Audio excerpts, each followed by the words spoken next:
மீனா பயங்கர சந்தோஷத்தோட ஆர்டர் கிடைச்சிருச்சுன்னு சொல்லி வீட்டுக்கு போய் முத்துக்கிட்ட சொல்லிட்டு சந்தோஷப்படுறாங்க.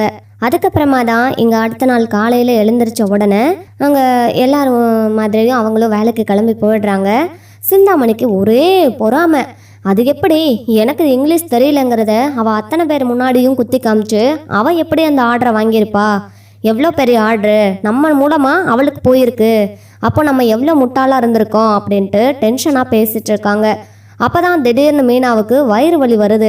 உடனே பக்கத்தில் இருக்கிற எல்லாருமேவும் என்ன ஆச்சுன்னு சொல்லிட்டு பார்க்குறாங்க. வாங்க ஹாஸ்பிட்டல் போகலாம், வா மீனா போகலான்னு சொல்லிட்டு மீனாவை கூட்டிக்கிட்டு ஹாஸ்பிட்டல் கிளம்பி போகிறாங்க. ஹாஸ்பிட்டல் அதாவது இங்கிலீஷ் கிளாஸில் அங்கே ஹாஸ்பிட்டலுக்கு கூட்டிகிட்டு போகிறாங்க. ஸ்வேதாவோட சேர்ந்து கூட்டிகிட்டு போகிறாங்க.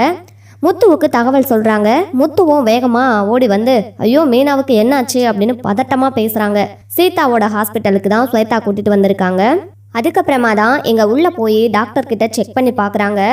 செக் பண்ணி பார்த்ததுக்கப்புறம் மீனா கிட்ட டாக்டர் கங்க்ராச்சுலேஷன் சொல்கிறாங்க. நீங்கள் கன்சீவாக இருக்கீங்க அப்படின்னு சொன்ன உடனே மீனா நம்ம இப்போதைக்கு குழந்தை வேண்டான்னு நினச்சோமே, ஆனால் அதுக்குள்ளேயும் நம்மளுக்கு குழந்தை பிறக்க போகுது, நம்ம நினச்ச மாதிரி நடக்கவே இல்லை அப்படின்ட்டு மீனா ஃபீல் பண்ணுறாங்க.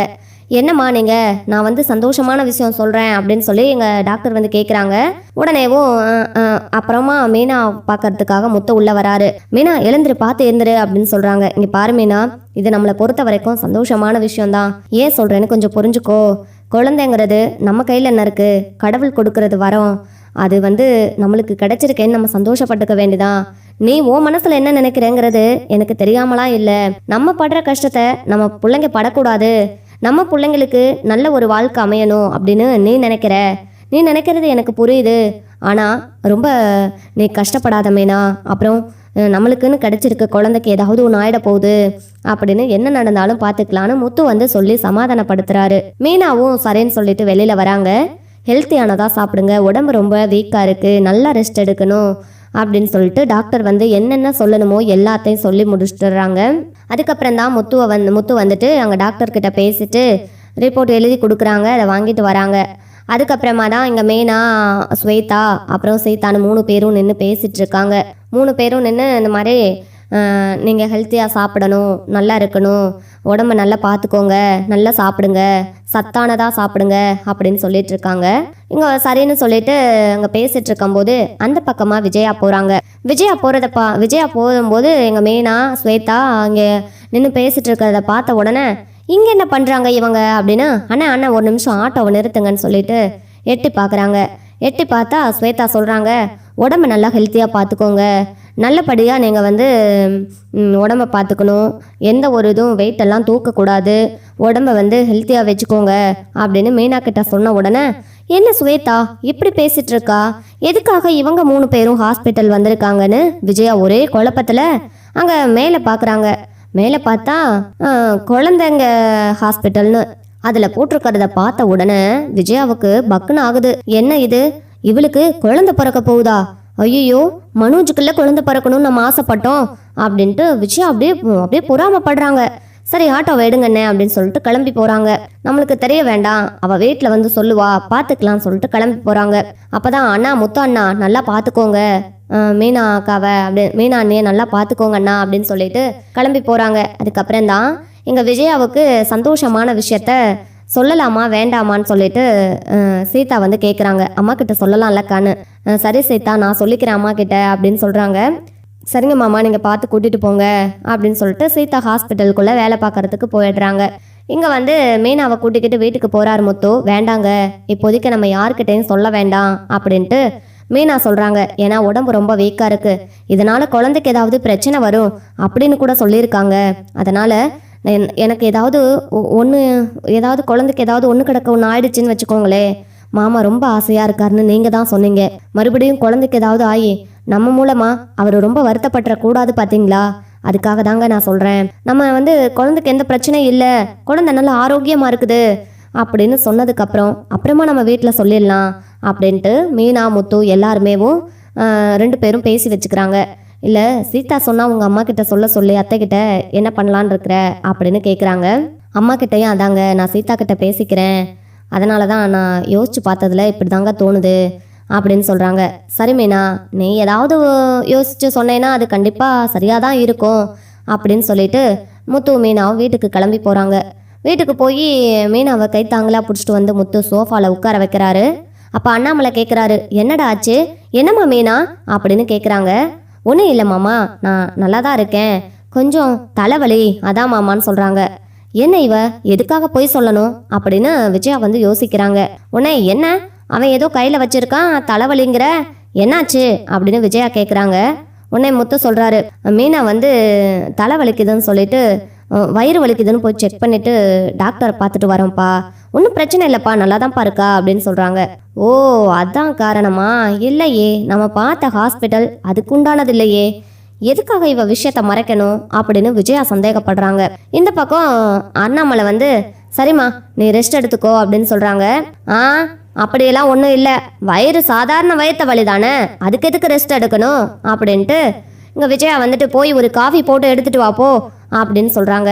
விஜயா இதெல்லாம் உனக்கு அடுக்குமா, என்ன பேசிட்டு இருக்க, அவளுக்கு மட்டும் உடம்பு எப்படி நல்லாவே இருக்குமா, எப்படி காலையிலேருந்து நைட்டு வரைக்கும் அவ்வளோ கஷ்டப்பட்டு வேலை பார்க்குறா, அவகிட்ட இப்பயும் வேலை சொல்லாட்டி என்ன, தலை வலிக்குது வயிறு வலிக்குதுன்னு சொன்னா நீ போய் ஏதாவது போட்டு சாப்பிட்லாலன்னு சொல்கிறாங்க. மீனா நீ உட்காரு, நான் போய் போட்டு வரேன்னு சொன்ன உடனே, ஏன் அப்புறம் எதுக்காக இதோ மறைக்கிற மாதிரி இருக்குது, இங்கே பாரு ஒழுங்க மரியாதையோட என்னன்னு உண்மையை சொல்லு அப்படின்னு சொல்லி விஜயா மிரட்டுறாங்க.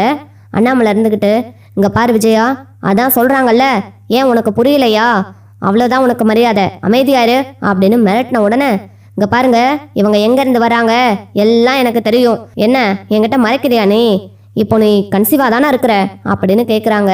ஆமாங்க இவன் முழுகாம தான் இருக்கிறா அப்படின்னு சொன்ன உடனே எங்கள் மீனாவும் முத்தும் திருன்னு ஒருத்தர் பார்த்துக்கிறாங்க. அம்மாவுக்கு எப்படி விஷயம் தெரியும், எப்படி யார் சொல்லியிருப்பான்னு சொல்லிட்டு. அப்போ அண்ணாமலை இருந்துக்கிட்டு, என்னம்மா சொல்கிறா விஜயா, நீ சொல்கிறதெல்லாம் உண்மைதானான்னு கேட்குறாங்க. ஆமாங்க இவளா சொல்லுவாளா இல்லையான்னு பார்த்தேன், ஆனால் அவளா சொல்லலையே, இங்கே பாருங்க இங்கே நான் ஹாஸ்பிட்டலுக்கு இவங்க 3 பேரும் நின்றுட்டு இருந்ததை நான் பார்த்தேன், அப்போ தான் ஸ்வேதா சொன்னா உடம்ப பார்த்துக்கோங்க, வெயிட்டெல்லாம் தூக்கக்கூடாது அப்படின்னு சொன்னதுக்கப்புறம் தான் எனக்கே தெரியும், ஆனால் இவ வீட்டில் மறைச்சிருக்கிறாள்ல, எதுக்காக மறைச்ச அப்படின்னு கேட்குறாங்க. இல்லை மாமா, கொஞ்சம் குழந்தை வந்து கொஞ்சம் பார்த்து இருந்துக்கணும், வேலையெல்லாம் அதிகமாக செய்யக்கூடாது, வெயிட்டெல்லாம் தூக்கக்கூடாது, உடம்பு ரொம்ப வீக்காக இருக்குதுன்னு சொல்லியிருக்காங்க டாக்டரு, அதனால தான் குழந்தைக்கு ஏதாவது ஆயிட்டா அப்புறம் உங்களை சந்தோஷப்படுத்திட்டு திடீர்னு குழந்தைக்கு ஒன்றுனா நீங்கள் தாங்கிக்க மாட்டீங்கல்ல, அதான் மாமா நான் இவர்கிட்ட சொல்ல வேண்டான்னு சொன்னேன், அதுக்கப்புறமா நம்ம சொல்லிக்கலாம்னு சொன்னேன் மாமா, வேற ஒரு காரணமும் இல்லை மாமான்னு சொல்கிறாங்க. ஓஹோ இதுதான் காரணமா, அதெல்லாம் ஒன்றும் இல்லை, எங்க இவகிட்ட சொன்னா ஒன்றும் குழந்தை ஏதாவது நம்ம வயிற்றுல இதெல்லாம போயிருமோங்கிற ஒரு பொறாமையில இன்னும் என்கிட்ட சொன்னா விளங்காதுங்கிற மாதிரி தானே இப்படி பண்ண அப்படின்னு விஜயா கேட்குறாங்க. அவங்களா ஒன்று புரிஞ்சுக்கிட்டு, ஐயோ அத்தை என்ன பேசுறீங்க நீங்க, என் புருஷன் மேல நீங்க பாசம் இல்லாம நடிக்கலாம், ஆனா அவருக்கு ஏதாவது ஒண்ணுனா கண்டிப்பா உங்க மனசு தாங்காது, ஏன்னா அவர் நீங்க பெத்த புள்ள, அப்படி இருக்கும்போது இந்த குழந்தை இந்த வீட்டு வாரிசத்தை எப்படி அத்தை உங்களால மட்டும் அமைதியா இருக்க முடியும், உங்களால அந்த குழந்தைய வந்து எப்படி வேற மாதிரி எப்படி நினைப்பீங்க, அதுவும் இல்லாமல் அத்தை என்னை தப்பாக எடுத்துக்காதீங்க, எனக்கும் இருந்துச்சு தான், அவரையே நீங்கள் இந்த மாதிரி பார்க்கும்போது மனசுக்குள்ளே பாசம் இருக்கலாம், அதை வெளியில் காட்ட மாட்டேங்கிறீங்கல்ல, குழந்தைக்கும் அந்த மாதிரியே நீங்கள் பண்ணிட்டீங்கன்னா குழந்தை என்னாகும் அப்படிங்கிறதெல்லாம் யோசித்தேன், ஆனால் சத்தியமாக இது காரணம் இல்லை அத்தை அப்படின்னு மீனா புரியும்படியாக சொல்லியும் இங்கே கேட்காம விஜயாவா ஒன்று முடிவு பண்ணி திட்டுறாங்க. விஜயா போதும் விடு, அதான் நம்மளுக்கு பேரனோ பேத்தியோ மீனா பெற்று கொடுக்க போறாள்ல, அந்த சந்தோஷமே எனக்கு போதும், சரிம்மா நீ போய் ரெஸ்ட் எடு, உனக்கு வேணும்னா நீ போய் போட்டு குடி விஜயா, முத்து நீ போடா நான் பார்த்துக்கிறேன் அப்படின்னு சொல்லிட்டு கிளம்பி போகிறாங்க. அதுக்கப்புறமா தான் இங்கே வந்து வீட்டில் எல்லாரும் இந்த மாதிரி கிளம்பி போன உடனே விஜயா வந்துட்டு மீனாவை வேலை சொல்கிறாங்க. ஏய் இங்கே பாரு, அதெல்லாம் ஒன்றும் இல்லை, நீ பாட்டுக்கு காலையிலேருந்து நைட்டு வரைக்கும் தூங்கிக்கிட்டே கிடக்காத, எழுந்துரு, முதல்ல எழுந்திரிச்சு போய் வீட்டு வேலையெல்லாம் பாரு, அதெல்லாம் ஒன்றும் ஆகாது, அதுவும் இல்லாமல் குழந்தை வயிற்றுல இருக்கும்போது வீட்டு வேலையெல்லாம் எல்லாம் நல்லா பார்க்கலான்னு சொல்லுவாங்க, நீ என்னன்னா இப்படி பேசிட்டு இருக்கிற போ அப்படின்னு சொன்ன உடனே மீனா ரொம்ப கஷ்டப்பட்டு எழுந்திருச்சு வீட்டு வேலையெல்லாம் பார்க்குறாங்க. ரொம்ப கஷ்டப்பட்டு பார்க்குறாங்க, ஏற்கனவே வயிற்று வலினால அவங்களால தாங்கிக்கவே முடியல, இருந்தாலும் அந்த வலியோட வலியாக பொறுத்துக்கிட்டு பார்க்குறாங்க. அங்கேருந்து வந்த முத்து இங்கே மீனா வீட்டு வேலை பார்க்குறத பார்த்த உடனே அவருக்கு ஏதோ உறுத்தலாக இருந்ததுனால போன உடனே வீட்டுக்கு வந்துட்டாரு. வீட்டுக்கு வந்து பார்த்தா அவர் நினச்ச மாதிரி அவங்க அம்மா கொடுமைப்படுத்திட்டு இருக்கிறத பார்த்துட்டு, மா நீங்களா என்னம்மா இவ்வளோ கேவலமானவங்களா இருக்கிறீங்க, ச்சே, உங்களை நினைச்சாலே எனக்கு இப்பதான் எனக்கு அருவருப்பா இருக்கு. எப்படி இப்படிலாம் உங்களால பண்ண முடியுது? அவ வயிற்றுல குழந்தைய சுமந்துட்டு இருக்கிறா, அவளை போய் நீங்க கொடுமைப்படுத்துறீங்க அப்படின்னு சொல்லி திட்டிகிட்டு இருக்கிறாங்க. அப்பதான் பார்த்தா இவங்க வந்து அண்ணாமலையும் வராரு. அப்பா பாவம்ப்பா மீனா, நீங்க என்ன வேலையா இருந்தாலும் எனக்கு சொல்லுங்க, நான் செய்கிறேன், மீனாவுக்கு எந்த வேலையும் சொல்லாதீங்க அப்படின்னு சொன்ன உடனே, இங்கே பாருங்க, நான் ஒன்றும் எந்த வேலையெல்லாம் செய்ய சொல்லலை. குழந்தை வயிற்றுல இருக்கும்போது குனிஞ்சு நிமிந்து வேலை பார்க்கணும், அப்போ தான் நார்மல் டெலிவரி ஆகும்னு சொல்லுவாங்க அப்படின்னு சொன்ன உடனே, இங்கே பாருங்கப்பா அம்மா, இதெல்லாம் இதுக்காக சொன்ன மாதிரி இல்லை, வேணும்னே எங்களை பழி வாங்குற மாதிரி இருக்கு, அம்மா கிட்ட சொல்லுங்கப்பான்னு சொன்ன உடனே, விஜயா இங்கே பாரு, இதுக்கு மேலே ஒன்னால குழந்தைக்கு ஏதாவது ஆச்சு அப்படின்னா அப்புறம் என்னை நீ உயிரோட பார்க்க முடியாது. நீ என் மேலே உண்மையான அன்பும் அக்கறையும் பாசமும் இருந்துச்சுன்னா மரியாதையோட நடந்துக்கோ, அவ்வளோதான் சொல்லுவேன் அப்படின்னு அண்ணாமலை சொல்றாரு. என்னங்க நீங்க அவளுக்காக இப்படி பெரிய வார்த்தையெல்லாம் பேசுறீங்கன்னு சொல்லி கேட்குறாங்க. வேற எப்படி பேச சொல்ற? பச்சை குழந்தைய சுமந்துக்கிட்டு இருக்கிறா, அவகிட்ட போயிட்டு வேலை வாங்கிட்டு இருக்கிற, உனக்கு எல்லாமே தெரியாட்டினாலும் பரவாயில்ல, தெரிஞ்சிருக்குல்ல மீனா வந்து கன்சீவா தான் இருக்கிறா அப்படிங்கிற விஷயம்லாம் தெரிஞ்சிருக்குல்ல, தெரிஞ்சிருந்தோம் நீ பெத்த பிள்ளையதான் அவ்வளோ கொடுமைப்படுத்தின, இப்போ வீட்டுக்கு வரப்போற பேர பிள்ளைய கூடவா இப்படி அப்படியே பாகுபாடு பார்த்து பிரிச்சு வைப்ப? உனக்கெல்லாம் நீ எல்லாம் மனுஷியா முதல்ல? சே, உங்ககிட்ட பேசவே முடியல அப்படின்னு காரை துப்பிட்டு போறாங்க. இதுக்கு மேல இப்படி நடந்துச்சுன்னா நாங்க இந்த வீட்டில் இருக்க மாட்டோம் அப்படின்னு சொல்றாங்க. சொன்னதுக்கு அப்புறமா இந்த வீட்டு லோனு எல்லாமே நீயே கட்டிக்கோ, நானும் மீனா முத்து என் பிள்ளையோட நான் வீட்டை விட்டு கிளம்பி போயிடுறேன், நீ வந்து உன் இஷ்டத்துக்கு சந்தோஷமா இரு அப்படின்னு அண்ணாமலை சொல்றாங்க. எப்படியாவது மனோஜுக்கு சீக்கிரமா கல்யாணத்தை பண்ணி வைக்கணும். இவ குழந்தைய பெற்று இங்க கையில கொடுத்துட்டானா அங்க சொத்தெல்லாம் இவ பேருக்கு போயிடும்னு பார்த்தா இவளை மட்டும் இவளை நிம்மதியாவே இருக்க விடக்கூடாது, நம்ம மூலமா நடக்காட்டியாலும் எப்படியாவது இவளை நம்ம பழி வாங்கி ஆகணும் அப்படின்ட்டு இவ வந்து முதல்ல குழந்தைய பெற்று கொடுத்துட கூடாதுங்கிறதுல அப்படியே கான்ஃபிடென்ட்டாக இருக்கிறாங்க.